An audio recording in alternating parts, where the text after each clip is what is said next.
वो आज की वाणी में बाबा ने सजाओं के ऊपर भी काफी बातचीत करी है। और फिर ये भी बताया कि कैसे जो बाबा जो यज्ञ स्थापन करते हैं, जो सत्संग कराते हैं, वो बाकियों से कैसे भिन्न। तो 1 तारीख की वाणी है, 1 फरवरी 2023। बाबा कह रहे, मीठे बच्चे, तुम्हारी नजर किसी भी देहधारी की तरफ नहीं जानी चाहिए। आप देखिए, किसी भी और कोई सत्संग में कोई जाता है तो उसके पहनावे से उसकी तरफ ध्यान जाता है, ये हिंदू है, मुस्लिम है, अमीर है, गरीब है। तो देह की तरफ या देह की चीजों की तरफ नजर जाती है। बाबा कहता है, यहाँ पे तुम्हारी किसी देहधारी की तरफ नजर नहीं जानी चाहिए, क्योंकि तुम्हें पढ़ाने वाला स्वयं निराकार ज्ञान सागर बाप है। दूसरे की हम देह देखें और फिर बाबा को ज्योतिर्बिंदु देखें, वो होगा नहीं। आत्मा को इतना कॉन्फ्लिक्ट उसके मन में होगा तो वो कर नहीं पाएगी। इसलिए जैसे हम बाबा को देखते हैं, वो निराकार ज्योतिर्बिंदु है, ब्रह्मातन में आते हैं, उसी तरीके से दूसरी भी आत्माएं उसी नजर से देखें। प्रश्न है, ऊंच पद पाने के लिए कौन सी एक मेहनत तुम बच्चे गृहस्थ व्यवहार में रहते भी कर सकते हो। तो गृहस्थ व्यवहार में रहते सिर्फ ज्ञान कटाना चाहते, मतलब जब हम गृहस्थ में रहते हैं तो उसमें सिर्फ काम कटारी नहीं, ज्ञान से काम लें। सुदर्शन चक्रधारी बनो और शंख ध्वनि करते रहो। शंख ध्वनि माना ज्ञान सुनाते रहो। चलते फिरते बेहद के बाप को याद करो और उसी सुख में रहो। जितना ज्यादा क्या है आत्मा को, क्योंकि द्वापर कलयुग से आत्मा को बाहर के सुख लेने की बड़ी आदत पड़ी हुई है। चाहे संबंध भी वो बाहर बनाती है, चाहे शरीर के सारे सुख लेती है। तो बाबा को याद करते करते जो सुख मिलता है उसमें टिकाना शुरुआत में थोड़ा दिक्कत होती है, मगर एक बारी वो टिक जाए फिर बड़ा आनंद आता है। तो उसी सुख में रहो तो ऊंच पद मिल जाएगा। यही मैं कि बाबा को याद करने में जो सुख है वो बड़ा फिर भाएगा। दूसरा प्रश्न है, योग से तुम्हें कौन सा डबल फायदा होता है। तो एक तो इस समय कोई विकर्म नहीं होता है, भैया आप योग लगा रहे हो तो आप शांति से बैठे हो तो विकर्म तो करोगे नहीं। अगर मान लीजिए कोई हमारे मन में कोई दूषित ख्यालात भी हैं तो उससे योग तो लगेगा नहीं। योग लगाने के लिए तो अपना मन क्लियर करना पड़ेगा, तो कोई विकर्म नहीं होगा। और दूसरा, पास्ट के किए हुए विकर्म विनाश हो जाते हैं। ये एक गहरा सब्जेक्ट है कि जब हम बाबा को याद करते हैं तो हमारे पास्ट के विकर्म कैसे विनाश होते हैं। मान लीजिए किसी ने किसी का चोरी किया, मर्डर किया, और वो बाबा को याद करता है तो किस तरीके से वो विनाश हो जाएंगे, ये फिर कभी कवर करेंगे इसको। मगर बाबा कहता है कि ये दूसरा फायदा, गीत है, माता ओ माता, माता तू है सबकी भाग्य विधाता। ओम शांति। सत्संग व कॉलेज आदि जो होते हैं वहां देखने में आता है कौन पढ़ाते हैं। भाई कोई किसी कॉलेज में जाएगा, उसके सामने प्रोफेसर सामने रहते हैं, नजर पड़ती है जिस्म पर। भाई ये रहता है, भाई ये मेल प्रोफेसर है, फीमेल प्रोफेसर है, तो ऐसे रहता है। कॉलेज में कहेंगे फलाना प्रोफेसर हमको पढ़ाते हैं। सत्संग में कहेंगे फलाना विद्वान सुनाते हैं। भाई पूछेगा तो कोई बताएंगे भाई वो विद्वान है। मनुष्य पर ही नजर जाती है। और यहाँ तुम्हारी नजर किसी देहधारी पर नहीं जाती। तो यहाँ पर जो है हमारी नजर ऐसे नहीं जानी चाहिए कि फला ये इसका ये जिस्म का ये है, तो वो जिस्म पे नहीं जानी चाहिए। तुम्हारी बुद्धि में है कि निराकार परमपिता परमात्मा इस तन द्वारा सुनाते हैं। तो बुद्धि चली जाती है माता पिता और बाप दादा तरफ। तो बच्चे सुनाते हैं तो कहेंगे ज्ञान सागर बाप द्वारा सुना हुआ सुनाते हैं। तो हम भी कहीं जब सुनाए तो हमें ये याद रहे कि हमारा ज्ञान तो नहीं है, ये तो ये बाबा का ज्ञान है, हम तो बस एक डाकिए की तरह है। तो फर्क पड़ गया ना। सत्संगों में कुछ भी सुनते हैं तो समझते हैं फलाना ये वेद सुनाते हैं। मनुष्यों की मर्तबे पर, जाति पाति पर दृष्टि जाती है। भाई आप दुनिया में लोग किसी को देखते हैं तो उसके पहनावे से उसको अंदाजा लगाते हैं कि इसकी धर्म क्या है, जाति क्या है। तो ये सब लगाते हैं, ये हिंदू है, ये मुसलमान है, दृष्टि वहां चली जाती है। यहाँ तुम्हारी दृष्टि जाती है शिव बाबा तरफ। तो यहाँ पे हमारी इधर उधर कोई दृष्टि नहीं, सिर्फ एक बाबा की तरफ। शिव बाबा पढ़ाते हैं, अभी बाप भविष्य नई दुनिया के लिए वर्षा देने आए हैं। और कोई ऐसे कह ना सके कि हे बच्चों, तुमको स्वर्ग के लिए राजयोग सिखला रहे हैं। दुनिया में ऐसे कोई नहीं कह सकता कि स्वर्ग, आप उनसे राजयोग या योग की बात करो, या तो वो फिजिकल योगा की बताएंगे, चलो उससे फ्लेक्सिबिलिटी इंप्रूव हो जाएगी, या फिर ज्यादा से ज्यादा कह देंगे अपनी सांस श्वास पे फोकस करो। तो उससे क्या होगा, थोड़े समय के लिए चलो शांति तो मिल जाएगी, मगर स्वर्ग की तो कोई बात ही नहीं है वहां पे। अब ये गीत भी सुना जो ऊपर माता के ऊपर था, गीत तो है पास्ट का। ऐसे जगत अम्बा थी, बरोबर उसने सौभाग्य बनाया जिसके मंदिर भी हैं, परंतु वह कौन थी, कैसे आया, भाग्य कौन सा बनाया, कुछ भी नहीं जानते। कि मंदिरों में पूजा तो करते हैं, जागरण भी करते हैं, सब करते हैं, मगर उसने कैसे, उसकी बायोग्राफी क्या है, वो कुछ नहीं जानते। तो इस पढ़ाई और उस पढ़ाई में रात दिन का फर्क है भाई। यहाँ पे तो ये तो सारी रैशनल पढ़ाई है जो बाबा पढ़ाते हैं। आप देखिए, तर्क तर्क से पूरा ज्ञान बाबा सिद्ध करते हैं, मगर जो बाहर जो है भक्ति में, सत्संग में, वो वहाँ कोई तर्क की बात नहीं है, वो तो आस्था की बात है। तो यहाँ तुम समझते हो, ज्ञान सागर परमपिता परमात्मा ब्रह्मा मुख द्वारा पढ़ाते हैं। बाप आया हुआ है भक्तों के पास, भगवान को आना ही। भक्त जब पुकारते हैं तो आना ही है। नहीं तो भक्त भगवान को क्यों याद करते हैं, सब भगवान है, ये तो रॉन्ग हो जाता है। तो बाबा को ये बड़ा एक लगता है कि सर्वव्यापी के ज्ञान ने बड़ा नुकसान किया। तो बाबा ने कहा ये नहीं हो सकता। वह सर्वव्यापी के ज्ञान वाले अपनी बात को सिद्ध करने के लिए भी अपना 20 नाखूनों का जोर देते हैं। बहुत अलग अलग तरीके से वो बताते हैं कि जैसे हवा चलती है, दिखाई तो पड़ती नहीं है मगर है तो सही, ऐसे ही हर जगह भगवान है। तो उनके अपने तर्क हैं। तुम्हारा समझाना अलग हो जाता है, मगर आप जो हमारा ज्ञान देखेंगे वो पूरा, ये बाबा का ज्ञान जो बाबा ने शुरुआत से लेकर 2020 तक अव्यक्त सुनाया, वो सारा एक ही धागे में पिरोया हुआ ज्ञान है कि एक दूसरे से हर चीज कनेक्टेड है। उसी को ज्ञान कहा जाता है। तो बेहद के बाप से बच्चों को ही वर्षा मिलता है। सन्यासियों का है ही वैराग्य मार्ग, निवृत्ति मार्ग। तो जो चाहे सन्यासियों का है चाहे सर्वव्यापी है, किसी और के ज्ञान में ये फर्क पड़ेगा कि वो एक समय के बाद जाके टूट जाएगा, माना उसके प्रिंसिपल जो है वो बिखर जाएंगे। मगर बाबा का जो ज्ञान है वो हर लिहाज से, फिलोसॉफिकल रूप से, फिजिक्स साइंस या किसी भी रूप से, वो अपने आप में पूरा है। तो बाबा ने कहा सन्यासियों का है वैराग्य मार्ग, निवृत्ति मार्ग।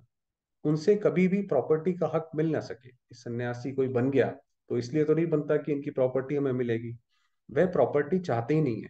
तुम तो सदा सुख की प्रॉपर्टी चाहते हो भाई। अब ये फर्क है। सन्यासी तो कहते हैं भाई ये दुनिया दुख का जंजाल है, इससे मुक्त हो जाओ, तो इसलिए वो छोड़ते हैं। मगर हम जो है, हम तो नहीं छोड़ते हैं, और ना हमारे मन में इच्छा है कि हम छोड़ के जाएं। तो हमें तो रहता है कि हम सुख की प्रॉपर्टी ले, भाई हमें सुख चाहिए। नर्क के धन दौलत में दुख है। ये बाबा ने बताया कि नर्क का जो धन दौलत है, यहाँ तो मिल गया ज्यादा तो भी दिक्कत है। भल धनवान है, परंतु चलन ऐसी गंदी चलते हैं, पैसा उड़ाते रहते हैं। फिर बच्चे भूख मरते हैं, भी पैसा उड़ा के खत्म कर दिया। तो अपने को भी दुखी, बच्चों को भी दुखी करते हैं। यह है बेहद का बाप, वह बैठ बच्चों को समझाते हैं। वह तो भिन्न भिन्न अनेक बाप हैं, जिनसे अल्पकाल के लिए वर्षा मिलता है। माना जितने जन्म होते हैं उतने बाप होते हैं। भल राजाएं भी हैं, वह भी हद के हो गए। चलो किसी जन्म में किसी के पिता जो है वो राजा भी हुए। हद का अल्पकाल का सुख है। ये बेहद का बाप अविनाशी सुख देने आते हैं। आप कई देखेंगे, कई फॉरेन ऑथर्स ने, जो एंशियंट इंडिया था, बहुत पुराना नहीं, जब मुगल आए उससे पहले भी, तो वो इंडिया के लिए ये सोचते थे कि इंडिया तो एक कोई जादू की नगरी है, सपनों की दुनिया है। उन्हें विश्वास ही नहीं होता था ऐसी कोई दुनिया भी हो सकती है। समझाते हैं भारतवासी जो डबल सिरताज थे, स्वर्ग के मालिक थे, अब नर्क के मालिक बन पड़े हैं। तो ये इतना सुख दिया शिव बाबा ने। नर्क में है दुख, बाकी ऐसी कोई नदियां आदि नहीं है। जिसे रौरव नर्क विषय वैतरणी नदी आदि के चित्र गरुण पुराण में दिखा। तो गरुण पुराण में सारी सजाओं की बातचीत है। तो उसके अंदर जो नर्क भी है वो अलग अलग तरीके, 5-6 तरीके के अलग अलग नर्क हैं। भाई रौरव नर्क विषय वैतरणी, ये तो अभी की बात है ना, कि भाई आज का मनुष्य इतना दुखी है, इतना चिंता में है, तो जैसे वो उसी नदी में ही तैर रहा है, चिंताओं की नदी में ही तैर रहा है। ये है भाई, उसकी चिंता की वजह से, जैसे चिंता को चिता कहा जाता है, तो जल रहा है। जैसे उसके अंदर दिखाते हैं भाई, कढ़ाई में जलाते थे तेल में, तो वो जैसे जल ही तो रहा है आज के लिए। ये तो सजाएं खानी होती हैं। वह तो रोचक बातें लिख दी हैं भाई, वहां पे तो ऐसी रोचक बातें लिख दी हैं, इंसान डरे ये सोच के लिखा। आगे तो जो जिस अंग से बुरा काम करते थे, वह अंग उसका काट उनका काटा जाता। सऊदी या मुस्लिम देशों में किसी ने चोरी करी, हाथ काट दिया, ऐसे करके होता था। बहुत कड़ी सजा मिलती थी, अब इतनी कड़ी सजा नहीं मिलती। अब थोड़ा सिविलाइज्ड उस मामले में हो गए हैं। फांसी की सजा कोई कड़ी नहीं है, वह तो बहुत इजी है। अब मान लीजिए किसी को फांसी मिल गई, भाई उसका काम खत्म हुआ, अब वो दूसरा जन्म लेगा, उसमें भी दुखी रहेगा, बात और है, बट इस जन्म से तो मुक्ति मिली। मगर किसी को उम्र कैद, पैरालाइज, ये सब हो गया, वो तो जीते जी जैसे कुछ नहीं कर सकता। मनुष्य आपघात भी बहुत खुशी से करते हैं, सुइसाइड जो करते हैं, शिव पर देवताओं पर झट बलि चढ़ जाते हैं। तुम जानते हो, आत्मा दुखी होती है तो चाहती है एक शरीर छोड़ जाकर दूसरा ले ले। कोई दुखी हो गई, उसको लगता है भाई ये झंझट से बाहर निकलो, इसमें तो बहुत दुख है, तो इसलिए ये सोच के वो करती आपघात है, मगर होता तो वो बहुत गलत है। वह आपघात करने वाले ऐसे नहीं समझते हैं, वह तो यहाँ ही एक शरीर छोड़ फिर यहाँ ही गंदा जन्म ले लेते हैं। भाई किसी ने आपघात किया, क्या कहते हैं, असमय जो मृत्यु हुई, उससे जन्म भी दूसरा नहीं मिलता। और दुख में जब आत्मा ने शरीर छोड़ा है, तो दूसरा जन्म भी उसका दुख में ही बीतेगा। वो ऐसी जगह जाके जन्म लेगी जहाँ पे ऐसे ही घर में होगा, शराब होगी, ये सब होगा। तो ऐसा ही लेते हैं। ज्ञान तो है नहीं, सिर्फ शरीर को खत्म कर देते हैं दुख के कारण। उससे क्या होता है, आत्मा तो अविनाशी है, फिर भी दुखी जन्म ही पाते हैं। वही फिर दूसरे जन्म में भी जहां जाएंगे वहां दुख ही प्राप्त करेंगे। तुम तो जानते हो, हम तो नई दुनिया के लायक बन रहे हैं। हम जो है ऐसी दुनिया में जा रहे हैं जहाँ पे दुख नहीं होगा। जीव घात करने वालों में भी वैरायटी होती है। जैसे कोई कोई स्त्री पति के पिछाड़ी अपना शरीर होमती है, माना सती हो जाती है, सती हो जाती है, वह बात अलग है। तो माना जीव घात, सुइसाइड करने की भी अलग अलग वो है। समझते हैं हम पति लोक में जाएंगी, क्योंकि सुना हुआ है, बहुतों ने किया है। शास्त्रों में भी है कि पति लोक में जाती हैं, परंतु वह पति तो कामी ठहरा। भाई आप जिसके पीछे जा रहे हो, वो तो कामी पति है, वो दूसरा जन्म तो यहीं पे लेगा। फिर भी इसी मृत्यु लोक में ही आना पड़े, यहाँ तो ज्ञान चिता पर बैठने से स्वर्ग में चले जाओ। बाबा ने कितना बताया कि दुनिया में कोई कुछ भी कर ले, कैसा भी कर ले, वो जन्म उसने यहीं पे लेना है। और जितना वहां से बाहर निकलने का सोचेगा, उतना ही वो जैसे दलदल में घुसता जाएगा। तो बाबा ने कहा ये सिर्फ ज्ञान चिता पर बैठने से ही मुक्ति मिल सकती है, इसीलिए शिव बाबा को लिबरेटर गाइड कहा जाता है। अभी तुम बच्चे जानते हो, ये जगत अम्बा, जगत पिता, जो स्थापना अर्थ निमित्त बने हुए हैं, ब्रह्मा बाबा और मम्मा, यही फिर स्वर्ग में पालन करता बनेंगे। वही जिन्होंने अभी स्थापना करी, वही फिर विष्णु बन के पालना भी करेंगे। मनुष्य तो जानते नहीं विष्णु कुल किसको कहा जाता है। विष्णु तो है सूक्ष्म वतनवासी, उनका फिर कुल कैसे हो सकता है, अभी विष्णु की अपनी डायनेस्टी कैसे चलेगी वहां पर। जो जैसे अभी आप देखते हैं, मेल और फीमेल का डाइवर्सिफिकेशन पूरा नहीं है, कोई कभी किसी चीज में ज्यादा है, कोई किसी चीज में ज्यादा है। तो लक्ष्मी नारायण का जो कंबाइंड स्वरूप है, तो यानी कि वो जैसे कि दोनों इक्वल है, वो विष्णु है। तो जब लक्ष्मी नारायण राज्य करते हैं तो पीछे विष्णु की प्रतिमा लगी रहती है। तो वो ऐसे करके है, तो वो अपनी डायनेस्टी अभी जैसे स्थापन करी, उसी को राज्य पालना करते हैं फिर। अभी तुम जानते हो विष्णु के दो रूप, लक्ष्मी नारायण बन पालना करते हैं, राज्य करते हैं। भाई ये तो सृष्टि का नियम है, जो रचना रचता है उसको उसकी पालना करनी पड़ेगी। अभी ब्रह्मा बाबा ने अपना तन मन धन लगाकर ये रचना रची, हम सारे बच्चों को ज्ञान में चलाया, अपने राज्य में लेके जाएंगे, फिर हमारी पालना भी करेंगे। भाई जो रचना रचेगा करेगा।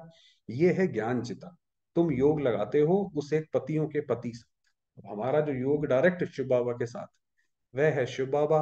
वही पतियों का पति, पिताओं का पिता है। वह सब कुछ एक ही है। जितना भी कोई संबंध है, वो जितने भी हैं हमारे उससे ही है। उसमें सर्व संबंध आ जाते हैं। बाप कहते हैं इस समय के जो भी चाचे काके आदि तुम्हारे हैं, वह सब तुमको दुख की राय बताए। भाई अगर हमें लगता है कोई भी ऐसा संबंध है जिससे हमें भी सुख प्राप्त होता है, तो वो अंततः जो है वो दुख ही देगा, दुख का ही कारण बनेगा। चाहे वो अभी सुख दे दे, ऐसा लगता है कि भाई आपको अभी सुख देता है, कल को वो जाएगा तो आपका वो डिपेंडेंसी खत्म होगी, तो मन पूरा हिल जाएगा, तो दुख तो मिलेगा अंततः। उल्टे रास्ते की आसुरी मति देंगे। बेहद का बाप आकर बच्चों को सुलटी मत देते। तो दुनिया में कोई भी मत देगा, वो उल्टी ही देगा, चाहे हमसे कितना भी प्यार करता हो, क्योंकि वो खुद ही अंधकार में है। समझो लौकिक बाप कहते हैं कॉलेज में पढ़कर बैरिस्टर आदि बनो, वह कोई उल्टी मत थोड़े ही है। समझने की बात है, उल्टी मत कौन सी है, ये उल्टी मत नहीं है। शरीर निर्वाह अर्थ तो वह राइट है, वह पुरुषार्थ तो करना ही है। उनके साथ साथ फिर भविष्य 21 जन्मों के लिए शरीर निर्वाह अर्थ भी पुरुषार्थ। तो ये तो इस जन्म का शरीर निर्वाह हो गया, मगर भविष्य में जो होने वाला है उसके लिए हमें कैसे तैयार करना है, उसके लिए तो कोई और कोई बता नहीं सकता, वो तो एक सिर्फ भगवान ही बता सकता है जो त्रिकालदर्शी है। पढ़ाई होती ही है शरीर निर्वाह के लिए। बाबा ने कहा जैसे यहाँ की आप पढ़ाई करते हो शरीर निर्वाह के लिए, ऐसे ही ये पढ़ाई है भविष्य शरीर निर्वाह की। शास्त्रों की पढ़ाई भी है निवृत्ति मार्ग वालों के शरीर निर्वाह अर्थ। माना जो शास्त्र पढ़ते हैं उससे भी वो आखिरकार अपने शरीर की आजीविका चलाते हैं, वह अपने शरीर निर्वाह अर्थ ही पढ़ते हैं। सन्यासी भी शरीर निर्वाह अर्थ कोई 50, कोई 100, कोई 1000 भी कमाते हैं। एक ही कश्मीर का राजा मरा तो कितने पैसे मिल गए आर्य समाजियों आदि को, तो यूं मिले होंगे, वहां का राजा करके गया होगा दान। तो ये सब करते ही हैं पेट के लिए। मनुष्य तो जो भी करेगा, जैसा भी करेगा, उसका अपना स्वार्थ निहित स्वार्थ जरूर रखेगा अपने पास, कि उससे उसका भला कैसा, चाहे वो सच हो चाहे झूठ हो, उससे फर्क नहीं पड़ता। तो इसलिए मनुष्य तो जो भी बताएगा वो स्वार्थ के हित में बताएगा। संपत्ति बगैर तो सुख होता नहीं। धन है तो मोटरों आदि में घूमते हैं। आगे सन्यासी पैसे के लिए सन्यास नहीं करते थे, वह तो चले जाते थे जंगल में। इस दुनिया से तंग हो अपने को छुड़ाते हैं, परंतु छूट नहीं सकते हैं। वही ऐसे बात करी कि ये तो एक ऐसा पजल है, ये ड्रामा जो है, ये चक्र है, उस सर्कल से आप निकल नहीं सकते। तो उस सर्कल में आप घूमते ही रहोगे, घूमते ही रहोगे, जब तक कि जो स्वयं शिव बाबा है, ज्योतिर्बिंदु, वो आपको वहां से ना निकाले। बाकी पवित्र रहते हैं, पवित्रता के बल से भारत को थमाते हैं। भाई, जो पवित्रता है, जो कोई भी सभ्यता है, वो अपने मूल्यों के उस पर ही तो खड़ी रहती है। अगर वो मूल्य ही खत्म हो जाए, जिसको दूसरी भाषा में पवित्रता बोला जाता है, तो कोई भी सभ्यता ढह जाती है। आज जो इतना क्राइम है, इंडस्ट्रियल वॉर्स हैं, क्यों है? क्योंकि वो पवित्रता या मूल्य खत्म हो गए, वैल्यूज खत्म हो गई हैं। तो सन्यासी थमाते हैं। ये भी भारत को सुख देते हैं। ये गहरी बात है कि पवित्रता से सुख कैसे दे दिया, कि भाई कोई वैल्यूज की किसी ने स्थापना करी और उससे सुख कैसे मिल गया। बाबा ने कहा वो भी जैसे कि सुख देते हैं। ये पवित्र नहीं बनते तो भारत टू मच वैश्यालय बन जाता। तो आज फिर भी जो 1%, 2% जो बचा हुआ है, वो सिर्फ सन्यासियों की वजह से जैसे बचा हुआ है। तो ये बताया। बाकी समय हुआ है वरदान पर। आज रात को शायद कोशिश करेंगे बाकी मुरली कवर करने की। वरदान दिया, ऊंची स्टेज पर रहे, प्रकृति के हलचल के प्रभाव से परे रहने वाले प्रकृति जीत पाए। ये प्रकृति, चाहे ये शरीर, चाहे पांच तत्व कुछ भी तांडव मचाएं और हम उससे बचे रहें, तो वो उसके लिए बाबा ने वरदान दिया। तरीका बताया कि कैसे रहोगे। माया जीत तो बन रहे हो, लेकिन अब प्रकृति जीत भी बनो। क्योंकि अभी प्रकृति की हलचल बहुत होनी है, तो प्रकृति के किसी भी तरीके के आकर्षण से जब परे होंगे, तो जैसे कि वो हमें फिर इम्पैक्ट नहीं करेगा। ये शरीर भी प्रकृति है, इसके भी आकर्षण से परे, कि शरीर ना छूट जाए, उससे भी परे, तो फ्री हो जाएंगे। कभी समुद्र का जल अपना प्रभाव दिखाएगा, तो कभी धरनी अपना प्रभाव दिखाएगी। अगर प्रकृति जीत होंगे तो प्रकृति की कोई भी हलचल हिला नहीं सकेगी। तो वही, अगर प्रकृति से अगर हमें पता पड़ गया ये प्रकृति अलग है, मैं अपना विनाशी हूँ, तो वो कुछ भी करे तो हलचल नहीं होगी। सदा साक्षी होकर सब खेल देखेंगे, जैसे विटनेस करेंगे, भाई ठीक है ये खेल चल रहा है। जैसे फरिश्तों को सदा ऊंची पहाड़ी पर दिखाते हैं, ऐसे आप फरिश्ते सदा ऊंची स्टेज पर रहो। ऊंची पहाड़ी को ये नहीं है कि हम पहाड़ पे चढ़ जाएं, माना कि ऊंची स्टेज पर रहो। हर चीज से जितना अलग होंगे, जितना दूर होंगे, जितना न्यारा होंगे, उतना फरिश्ते कहलाएंगे। तो जितना ऊंचे होंगे उतना हलचल से सतह परे हो जाए। वही बताया। स्लोगन है, अपने श्रेष्ठ वाइब्रेशन से सर्व आत्माओं को सहयोग की अनुभूति कराना ही तपस्या है। कोई भी हमारे पास आए, उसको ये लगे कि जैसे ये मेरे सहयोगी आत्मा है, इनके पास हम आए हैं, हमें कुछ ना कुछ सहयोग मिलेगा। जैसे मंदिर में जाते हैं मूर्ति के पास, कुछ ना कुछ तो उनको शांति, कुछ तो मिलता ही है, मनोकामना पूर्ण होती है। तो देवता हम तभी कहलाएंगे जब हमसे वो वाइब्रेशंस आएंगे, तभी वो हमारे भक्त बनेंगे। चलिए, बाकी बाबा को याद।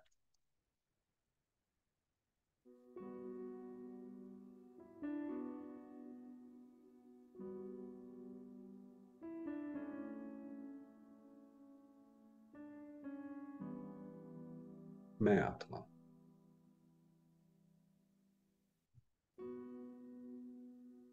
ज्योतिर्बिंदु,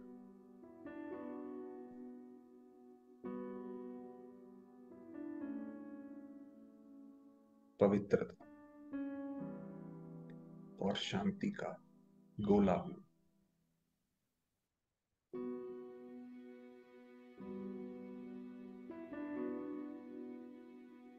शांति की किरणें चारों फैला रही।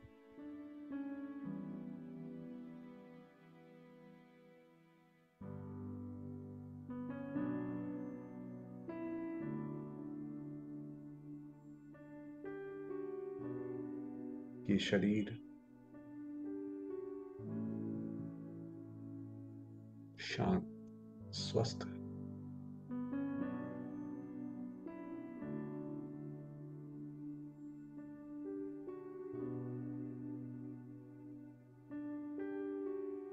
मेरे बाबा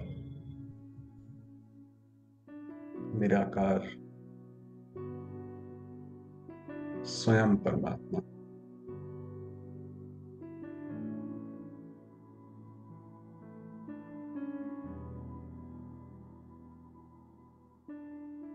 सृष्टि के रचयिता,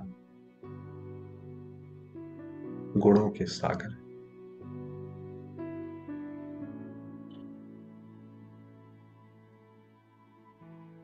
सदैव कल्याणकारी,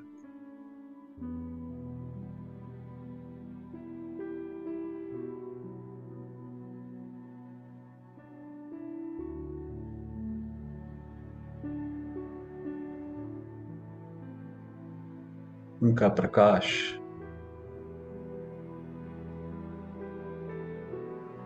संपूर्ण परम धाम में फैला हुआ।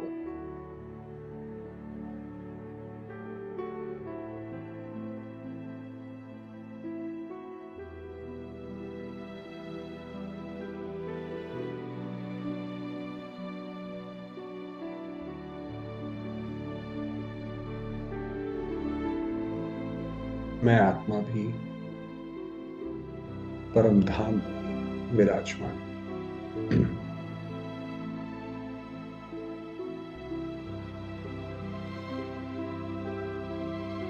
प्यारे बाबा की किरणों में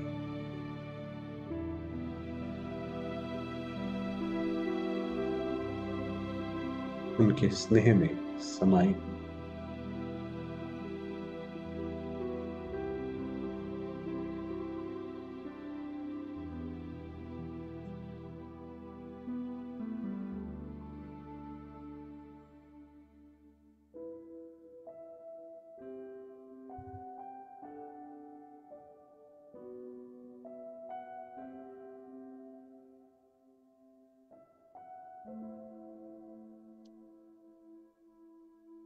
मैं आत्मा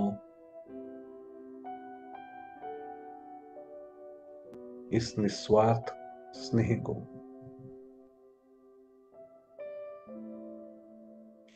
परमात्मा शक्तियों को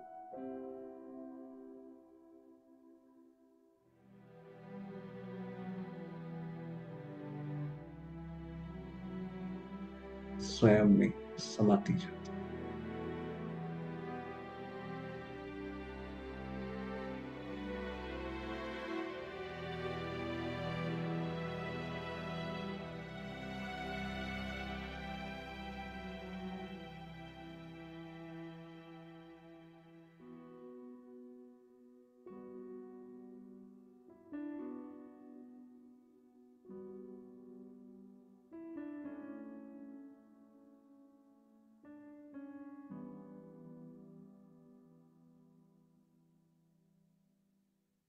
मैं आत्मा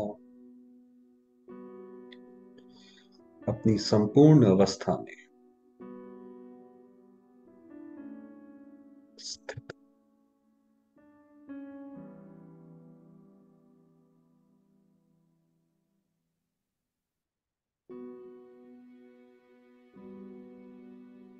पवित्र,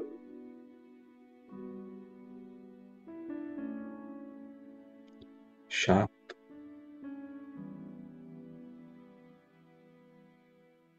बुद्ध,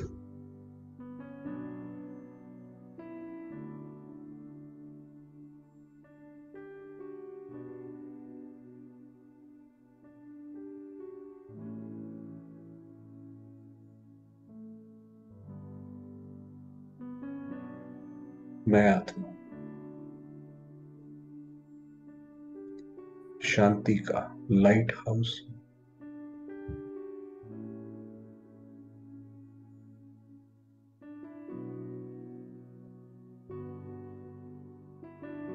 शांति की किरणें समूचे संसार में फैला रही हैं।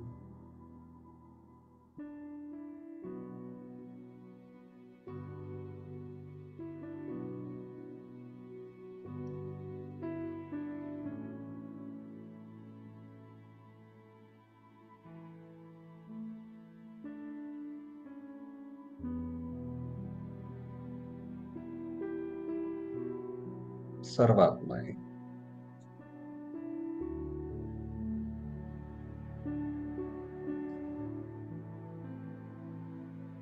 परमात्मा शांति का अनुभव कर रही हैं।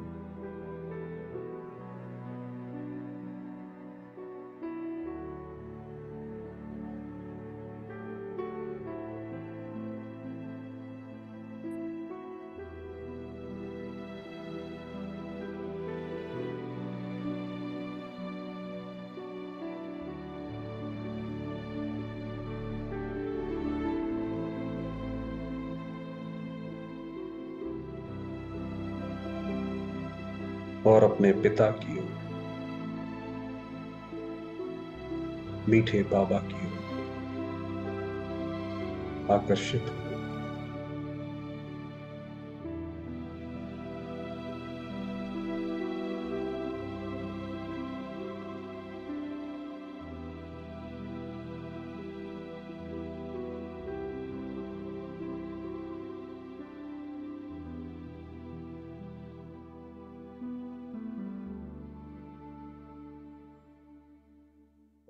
ओम शांति।